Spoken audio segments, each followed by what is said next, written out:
Shelley. Next, I would like to present Chris Savage. He is the Eclectablog. It's a progressive-leaning blog. He's been doing it for 6 years, and he's here in Michigan, lives here, down in the Ann Arbor area, and he is a contributor on the Rachel Maddow show from time to time, as well as writing different blogs having to do with everything from emergency manager laws in Benton Harbor, supporting local food, lots and lots of the progressive liberal issues that we kind of take on here. Let's see. I'm told he unabashedly says, "I told you so," to those who voted for Snyder, particularly the Democrats who supported him. So without further ado, I would like to present you Chris Savage.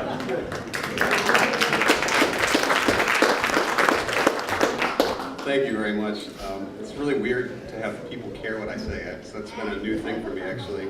And really, I think the reason why people are paying so much attention to my blog and the reason why people like Rachel Maddow and stuff are covering us so much is because Michigan really is at the epicenter right now. We're sort of at the crosshairs or the bullseye of the attack on the middle class. And you know, what happens in Michigan in so many ways, economically and in other ways, but also with the attack on the middle class, is something that has implications across the country. And we know this because even now, Indiana, just a couple of weeks ago, their Senate passed an emergency manager law, or passed a bill that now goes to the House. So what's happening here is now starting to spread, and we really need to, you know, it's on us to be the bulwark against that, because you know, we're the ones who are at the center of it.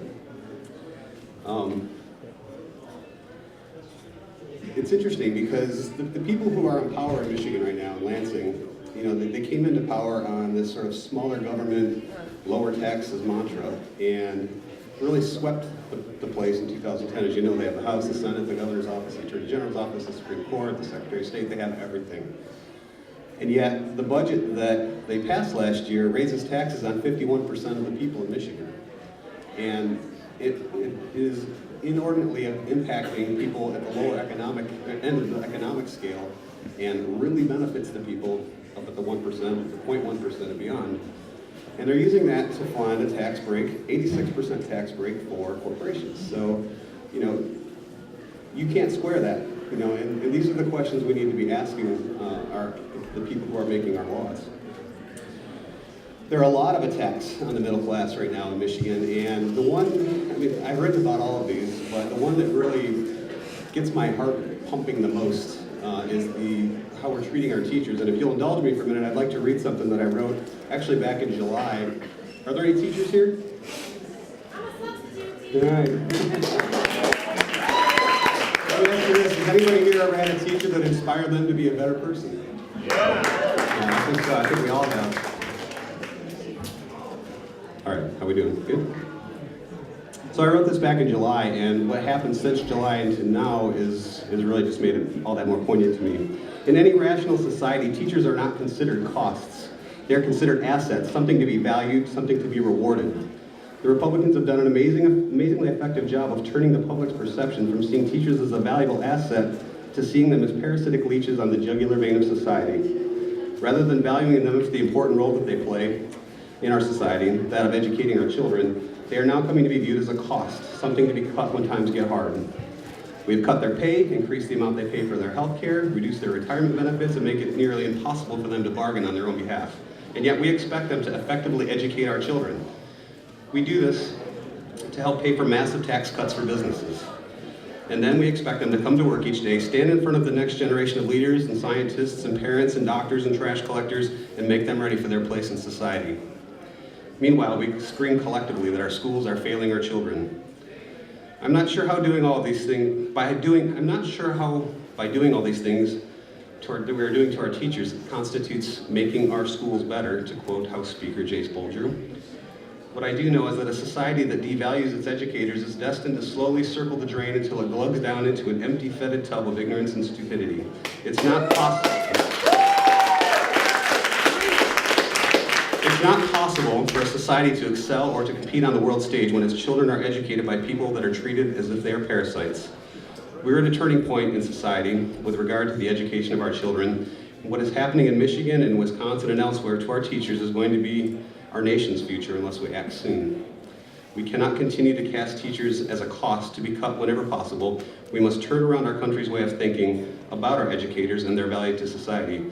Because if we don't, we will become a nation of uneducated fools. And when that happens, our destiny will be controlled by the countries that do value education, not by us. So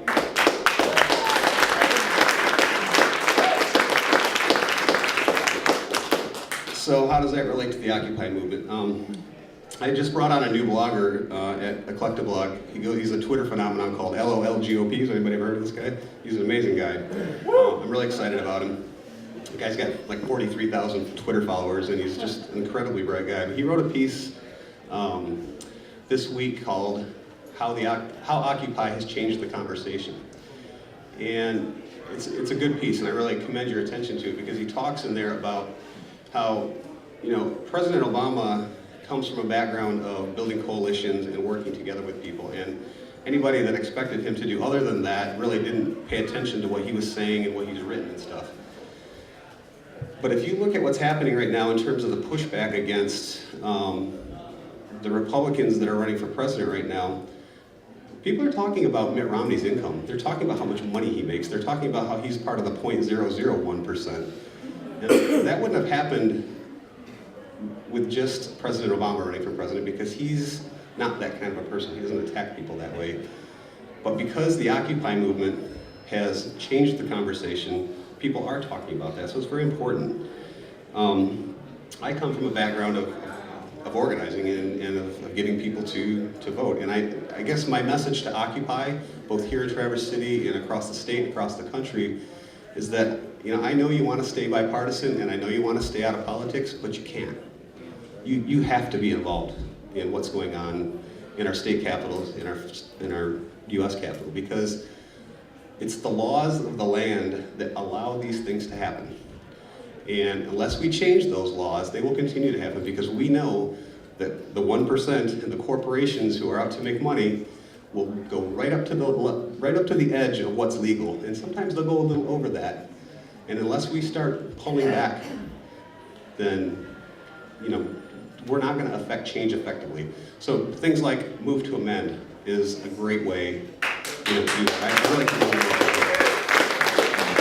But it also comes back to the local level, because unless we start filling the pipeline with good, progressive, thoughtful representatives who represent our views, then we're not going to have people representing our views. And the people that are, except for like CEO governors that like come out of nowhere and suddenly take over the state, most of the politicians that are making laws for us in the state and this country started out as county commissioners. They started out as township supervisors. They worked their way up. That's how you do it. It's just like in a job. You work your way up. And so we've got to start working for people that represent our views at the local level. So I really want to make sure that everybody in this room and everybody across the state, everybody across the country is finding somebody or some group that's representing what they're doing, and that you're getting involved, and you're not staying home, and you're not, sitting on the couch as somebody said before, that you're getting out and you're promoting the people that represent your views, because it's so important.